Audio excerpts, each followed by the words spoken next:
Hello, in this video I'm going to show you how to do the 8 thread Armure, which you can do using the same squares pattern as you have been doing for your rose ground. So there's at least 16 different types of rose ground, and so the point of this exercise is to practice some of the other ones. So as you can see, I have completed both sides of my ground stitch. So this side here is cross stitch and twist, and this side here is half stitch, and you can definitely see the difference in the pattern. So the half stitch is they come out square, and then the cross stitch and twist come out oblong. So they're both using exactly the same pinholes, but they're just completely different stitches. You can also now see your rose ground. So I've pushed all my pins down. You don't need to do that because you're not going to be working back over them, but I've pushed them down just so you can see the difference in pattern. Now with the 8 thread Armure, we don't need to worry about the 2 stitches at the start which aren't pinned up. We're just going to go straight into our pins. The other thing that you need to bear in mind is that there are going to be pins along the way here where we don't actually close them, which is very unusual for torchon, because generally the rule is to close the pin in torchon. So we're going to start with the 4 pairs, so 2 on the left, 2 on the right, as we have been doing. And I'm going to start with the 2 middle ones, and I'm going to half stitch these together, which is going to completely throw out all my thread colorings. So just bear with me. I'm then going to pin up, and I'm not going to close this pin, which is going to feel very strange, and it will feel like you've only done half of it. So then I'm going to go over to my left hand side, and I'm going to half stitch and pin up. And again, if I can find the pinhole, there should be one here. Again, I'm not going to close this pin. Oh, let me just re-prick that. Just bear in mind that your plastic has a tendency of closing up depending on whether it gets hot or cold. So I'm not closing that pin. I'm then going to go to the right, and I'm going to do exactly the same. I'm going to do a half stitch, but I'm not closing it.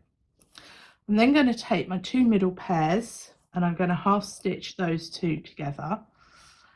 And then I'm going to do a half stitch to close my left hand pin and a half stitch to close my right hand pin.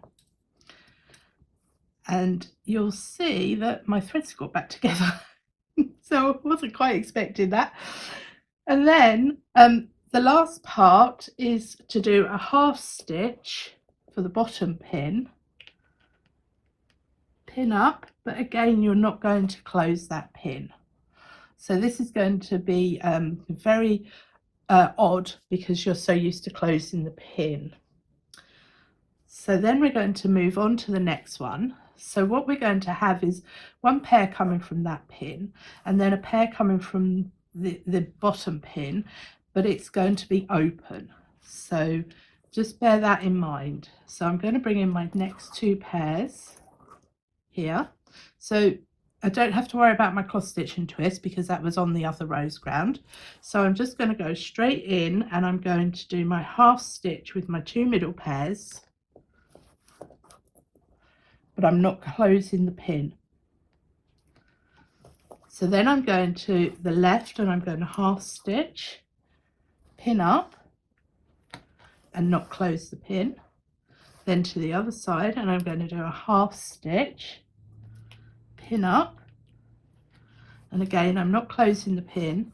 I'm then going to half stitch the middle 2 pairs, and then I'm going to do my half stitch to close my pin. Then I'm going to do my half stitch, pin up, and not close the pin. So this is all going to look really a bit odd until we've got another couple of them in. So I'm bringing in my next pair. my next 2 pairs. So just remember that you do need to have a twist on these before you start. So I'm going to do half stitch, pin up, but I'm not closing the pin. I'm then going to do half stitch, pin up, don't close the pin, half stitch, pin up, don't close the pin. Then I'm going to do a half stitch in the middle.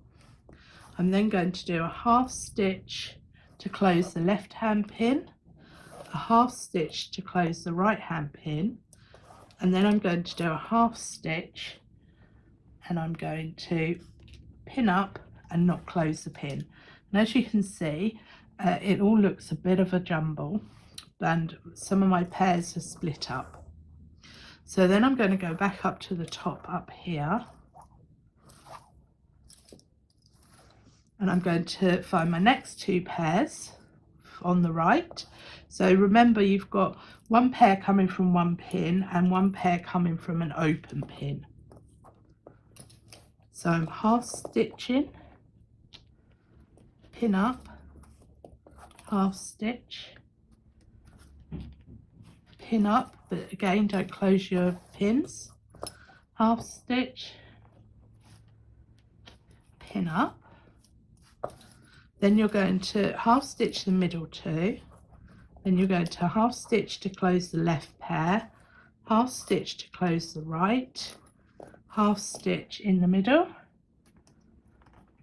pin up but don't close it. So I'm then going to move them over. Now I wouldn't recommend doing this in 2 colours because I don't think, well, until we get to the end, I'm not entirely sure how this is going to affect the colour situation with all the pairs in different order. So I'm going to half stitch, pin up but don't close, then I'm going to half stitch, pin up, don't close, half stitch, pin up, don't close, half stitch, oh, don't pin that one up, that's the one in the middle. Then I'm going to close the half stitch on the left, close the half stitch on the right, and then I'm going to do the half stitch into the bottom, pin up, but don't close. So as you can see, you've got a nice little hole in the middle, and this one actually makes it makes a bit of a wave effect, and I'm not sure if we get to see much of the wave effect on this, but it is a really pretty pattern and completely different to your rose ground. So we're on to the next one. So I'm half stitching, pinning up but not closing, and I'm going to half stitch, pin up, I'm going to half stitch, pin up, half stitch the 2 middle, and then I'm ready to close my left hand pin and my right hand pin, and then I'm going to do my half stitch, pin up but don't close the pin. So I think in actual fact you can actually see the waves because we have got it in different colours, so you can see the white is sort of bending round. So now I'm going to bring in my last row, so these 2 here. So half stitch and pin up. Now I think the trickier bit here is the pinning up and not closing, because it's so tempting to just close the pin because that's what we've been used to. So I'm half stitching and not closing the left, half stitching, pinning up and not closing the right. Then I'm going to half stitch the 2 middle pairs. Then I'm going to half stitch to close my left pin, half stitch to close my right, half stitch, pin up but don't close the pin. So that's those 2 finished with over there. So now I can carry on with the next one. I'm just going to shorten this bobbin. So okay, so half stitch, pin up, don't close, half stitch, pin up and don't close, half stitch, pin up and don't close. Then we're going to half stitch the middle two, then we're going to close the left, close the right, and then we're going to do a half stitch, pin up, but we're not going to close. So you can start seeing the big hole in the middle, which is really nice, and the way the whites are sort of like curling round, I would have said they are. So now we're going to half stitch for our last one, pin up but don't close, half stitch, pin up but don't close, half stitch, pin up but don't close. We're going to half stitch the middle two, then we're going to close the left hand pin, close the right, and then we're going to half stitch this bottom one, but we're not going to close it. And there you have your 8 thread armure done and completed. So I'm now ready to see if I can get any of my threads back together. But it's not going to matter because the next one is also going to jumble them all up. So I'm now going to go and do my next series of grounds. So I did cross stitch and twist here, so I'm going to mirror it over here. So I'm going to do cross stitch and twist this side and then half stitch this side, so it then evens the balance up. We seem to like everything evenly balanced.